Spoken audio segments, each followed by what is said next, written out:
Reading with your kids.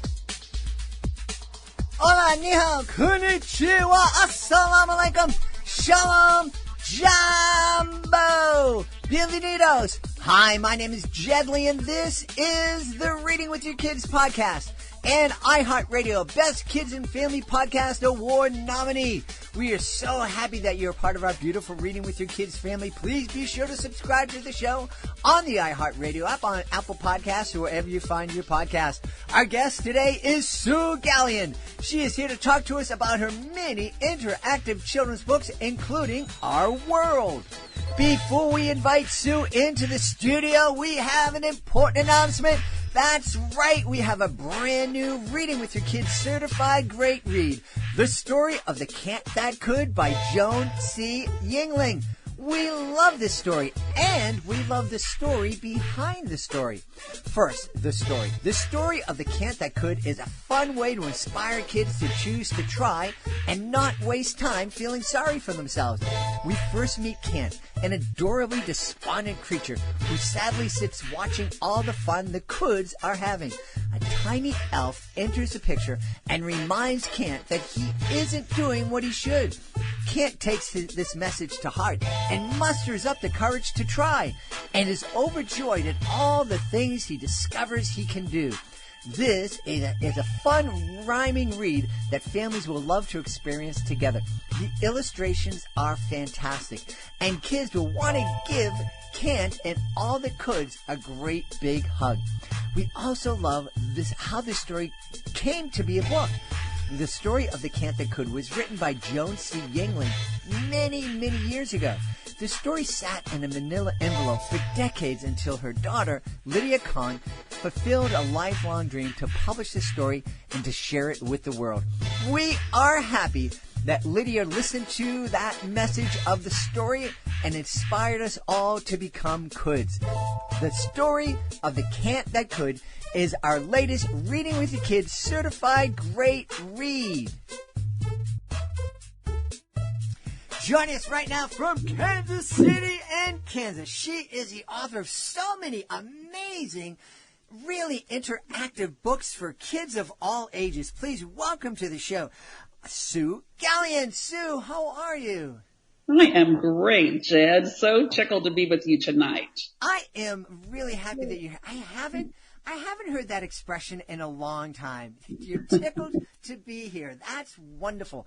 There's so many great expressions I grew up with that you just don't hear that much anymore. You know, you're exactly right. I'm trying to think what other ones pop into my head. I grew up always being told you don't toot your own horn, which is a little tricky when you're a children's author, and that's kind of part of your job. Yes, and obviously no one told that to the millions of people on social media. Exactly. Well, we want you to get your horn all tuned up. We want you to toot it nice and loud because you have a really unique situation in that you are an author with 3 different books being published this year by 3 different publishing houses. Let's start with this really, really neat board book that you created called Our World. Just tell us about the book. This is really neat. This is a dream come true book. I had an idea sitting in a workshop surrounded by other authors and illustrators, which I think there's just something about being in the same room with creative people. Mm-hmm. It just there's just a vibe there that starts happening. And the workshop was about novelty board books, and novelty board books are those ones that have some kind of an interactive element, which I am just crazy about. Both as a new grandmother, those keep the attention of my little grandsons a lot longer, and they're part toy, part book, and I think they're just a lot of fun for everybody. So this idea popped into my head that I'd like to do a board book the shape of a globe. And it really was, I had no idea if the paper engineering could work to make it happen. But the more I thought about it, the more I thought, kids are just that sense of place is part of what you're learning beginning as infants, where they're starting to just recognize the world around them, and that world just grows and grows and grows. So I wrote a poem. My literary agent sent it out with the concept that I made a little paper dummy of it being a globe board book, and here it is. So it's pretty cool. The book is shaped like a globe and on a stand, and it actually opens up, and you can click the front and back together. There's a magnet embedded in the cardboard, so it will stand alone like a 360-degree globe. And the illustrator is just fabulous. Her name's Lisk Fang, and her work is just awesome. She just had a section cover in the New York Times, and she's just fabulous. But I think kids are really going to like it. There are lots of animals to look and find. There are different plants. There's just lots of layers of details. That's wonderful. And, one of the things that I really wanted to stress to my kids as they were growing up, and I think my wife and I did a pretty good job of it, is just to help them understand that there was more to life. As wonderful as our beautiful neighborhood of Reedville is here in the southwest corner of Boston, I wanted them to understand that there is a big, giant world outside of Reedville, outside of the United States, that there are beautiful people living all over the world. And, you're right. I'm right with you, Jed. Yeah, I am right with you on that. That's really one of the reasons I wrote this book. That was one of my dreams for the book, that in some of the side text, we try to make it easy for people reading the book or just looking at the book with kids. We make it real interactive, like asking questions. Do you have an ocean near your house? Do you have a lake near your house? Do you have a creek near your house? Or do you live up on a hill or down in the valley? I mean, you're just starting to kind of introduce these geography terms, but you're also making a kid aware of every place is not just like where you live, and everybody else in some ways are different. In most ways they're the same, but what adventures you can have. Yeah. I love just encouraging that sense of curiosity. Mm-hmm. And, these days we all have to armchair travel. Mm-hmm. But one day we'll be traveling all over the world again. Yeah, yeah.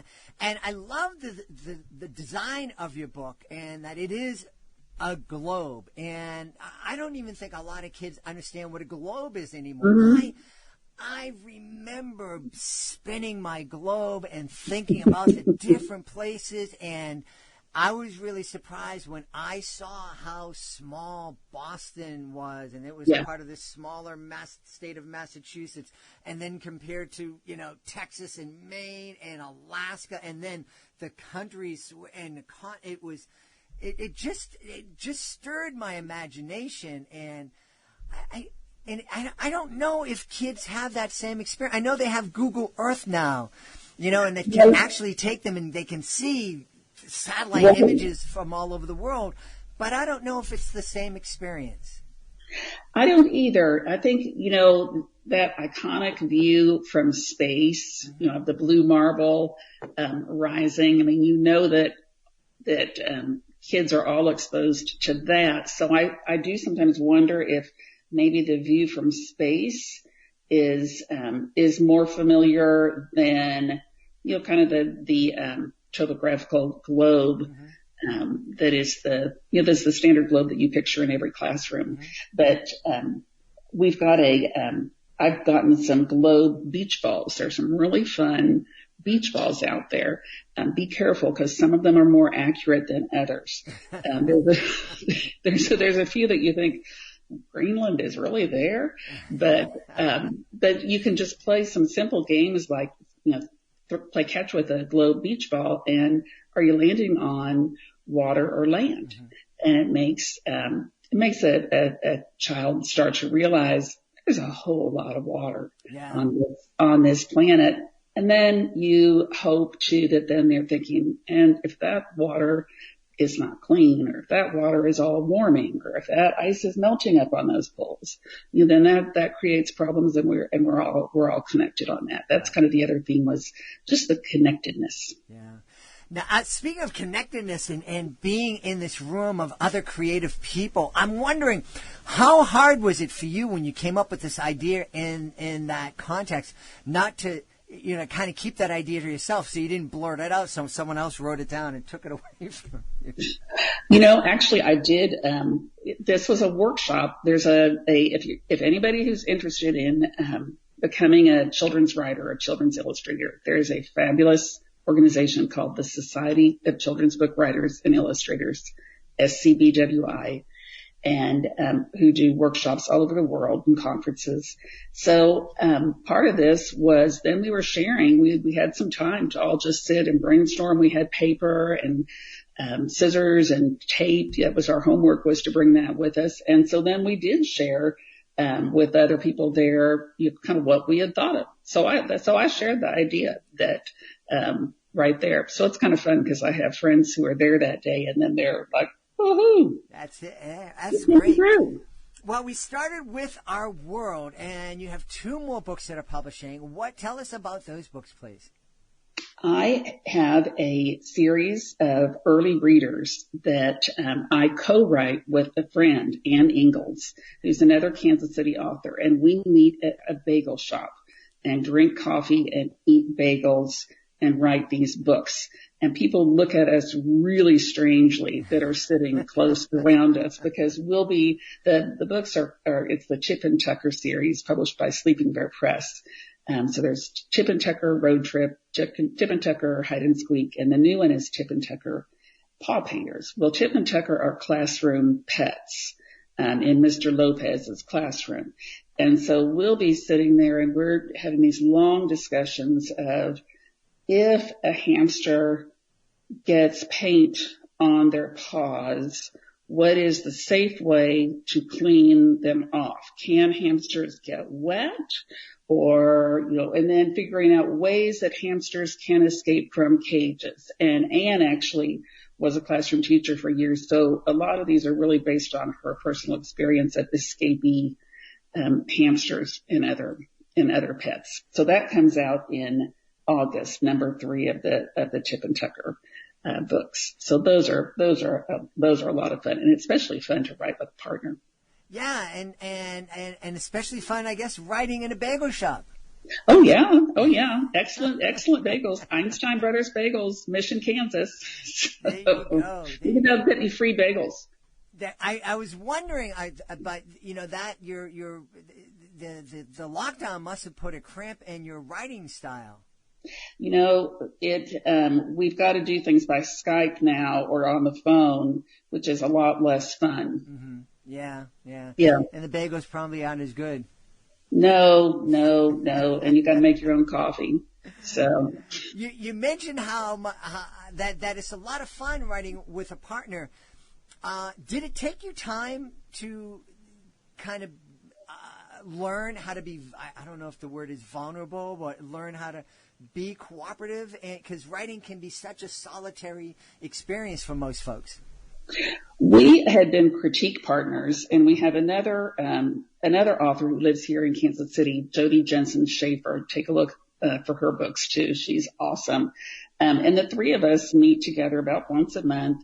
I think most children's authors anyway do this, where you've got some partners who you're bouncing ideas off of, and they're looking at your work, and they can see things you don't ever see. Plus, it does make the solitary part of it, it makes it a lot more fun. And then you're sharing each other's successes and rejections. We all get lots of those.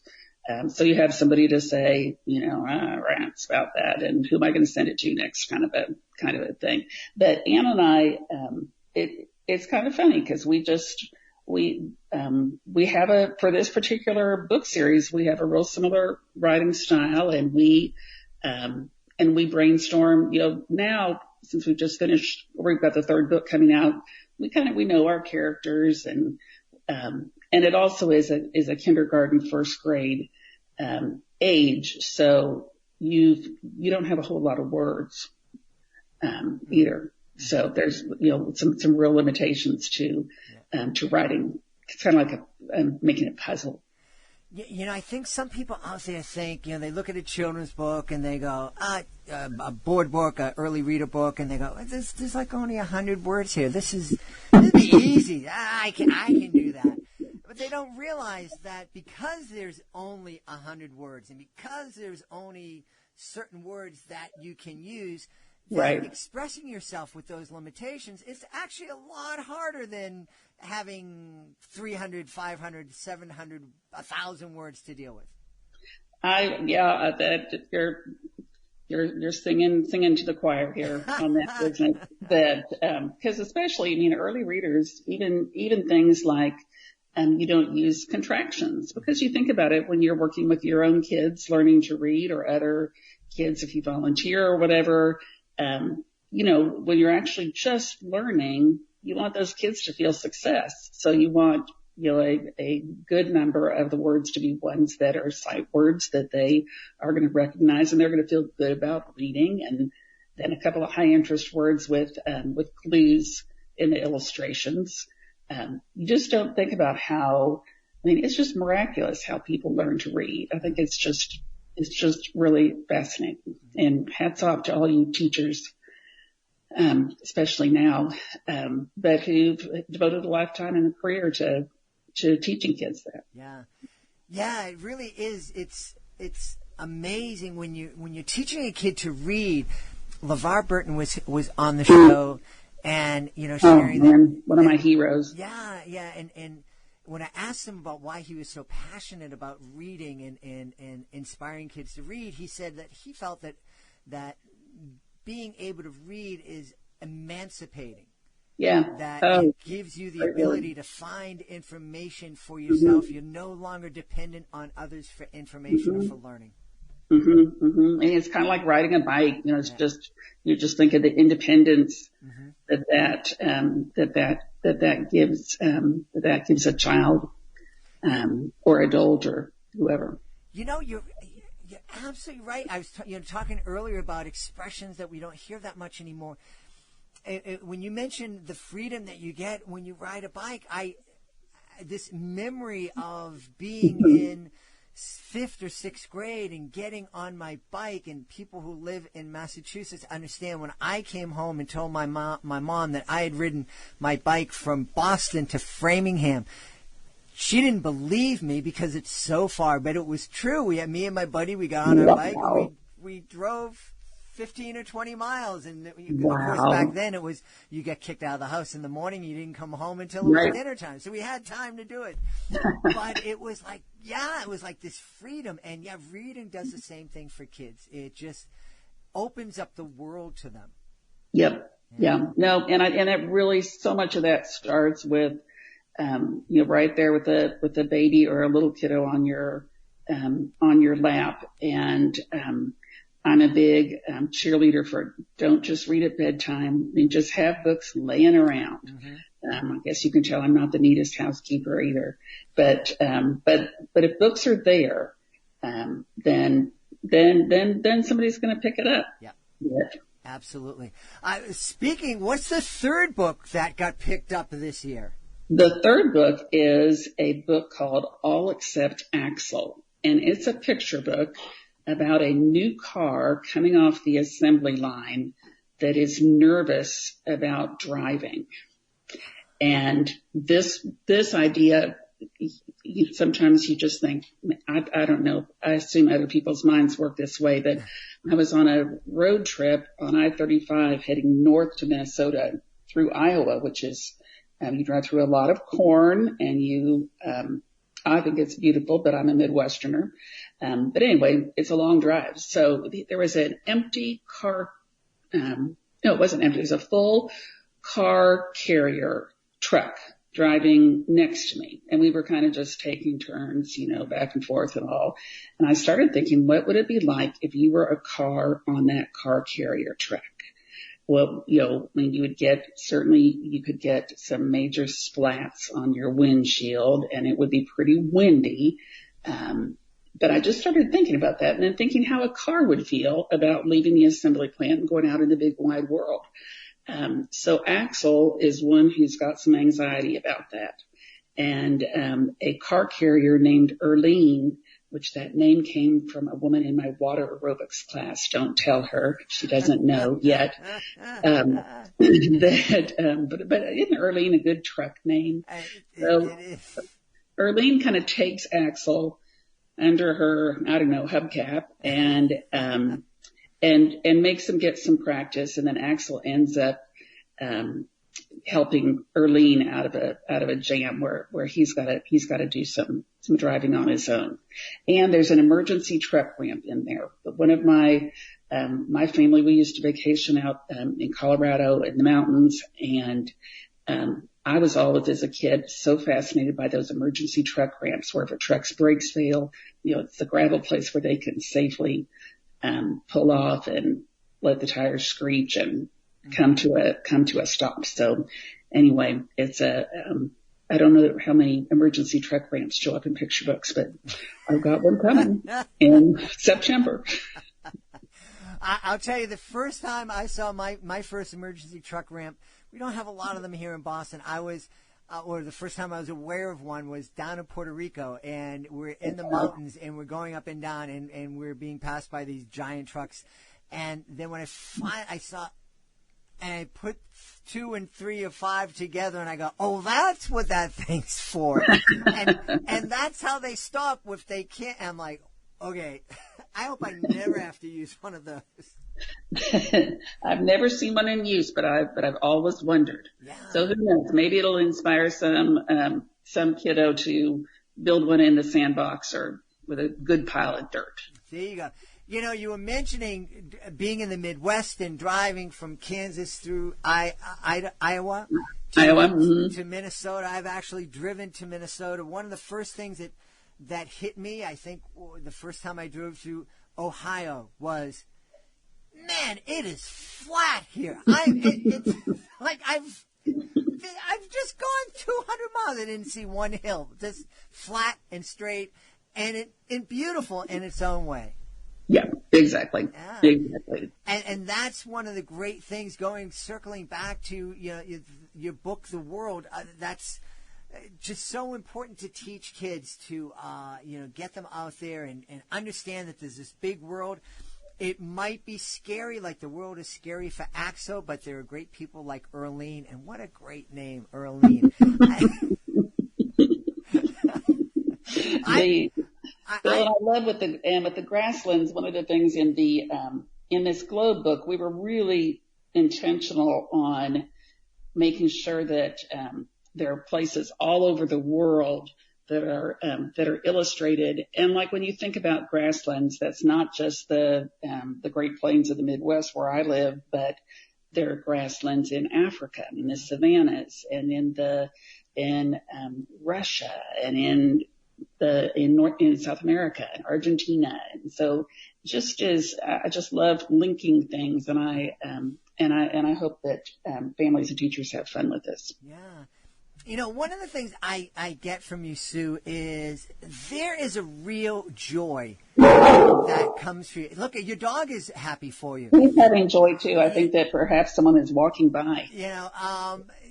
It's just there's so much joy in your voice as you're speaking about your books. It's obvious that each of these books are precious to you. What's it like knowing that you've been a part of so many kids' journey as they develop their ability and their love of reading? Oh, that is the number one thrill. That is just a joy. That's kind of the cherry on the top of the sundae. That, just because I just love watching kids interact with books and love books and laugh at books. And, that's just something that I'm passionate about and, have been ever since I was lucky enough to grow up with a teacher, grandmother, and parents who loved books and who surrounded me with the books. So it's just really fun. And then it's a long process. Like Axel, I think I started writing that book like in, I don't know, 2013 or so was when I was on that road trip. So it's a long process. And then the book, you get lots of rejections. You gotta have a thick skin to do this business. And it's not always, there's just a whole, publishing is a business, number one. So a book has to fit what a publisher's looking for and what fits on their list and what's selling and all those kind of things. And so these books take a long time. And obviously a lot of what you write doesn't sell, and that's okay because you learn from it too. Yeah. But, so when they actually come out and then you actually see them in the hands of a child, I have to tell you though, sometimes it can be funny. My oldest grandson is 4.5. And when my sample copies of Our World came, I was so excited to show it to him. I made the mistake of they were coming over and I had told them we were going to go out and hunt for worms. So I said, "Oh, Jackson, just a minute. I want to show you my new book." And he said, "Let's go hunt for worms." And so he kind of looked at it and worm hunting does, it wins, and that's okay. Mm-hmm. Absolutely. Yeah. Absolutely. Well, I have to tell you, one of the things I know it'd probably be an invasion of her privacy, but I would really love if you could take a video and send it to me when Earlene finds out that she was the inspiration for the character in your book. I think that would be priceless. I'd love to be there. I'll keep you posted, Jed. I'll keep you posted. Hey, tell everybody where they can go online to connect with Sue Galion and find out all the great books that you're working on. My website is SueGalion.com, Gallion, and I'm on Twitter and Instagram and Facebook. And you can, I'd encourage you to please check them out at your library or request them at your library if they don't have them. And if you're thinking about buying a book, please patronize your local bookseller. Or on an online bookseller. The booksellers are really hurting these days with COVID. So many of them are still closed, and so if you can give an actual bookstore a sale, I really appreciate that. Yeah. Amazon is great, and everybody's up on Amazon, but they're really busy right now. Okay. They are really busy. They weren't even shipping books for a couple months, which is understandable. Yeah. But a bookstore, that's what they're selling is books. Yep. So they're really important partners to all of us.